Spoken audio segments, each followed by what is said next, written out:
نصرت قبول باشه. خیلی بهت افتخار میکنم.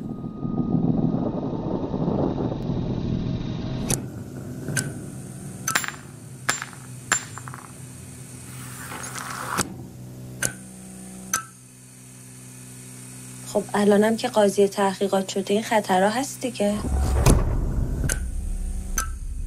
گفتم شرایط زندگی ما عوض شده، باید خیلی مراقب باشیم. اینو بهم دادن برای حفاظت شخصی. برای چی؟ حفاظت از خودمون. الان از تو چیزی خواستم؟ ناحقه. تو نت در اومده مشخصات باباست. آدرس خونه رو گذاشتم.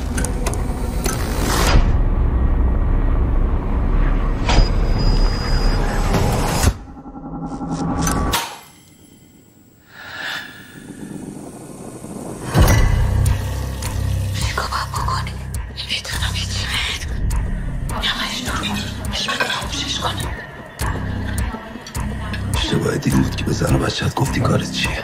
مگه میشه نگفت؟ تا قبل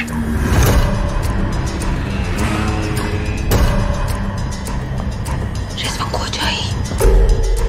چی شده؟ نگرانی خانوادت بفهمن چی کاره ای؟ من از هیچ کس نمیترسم.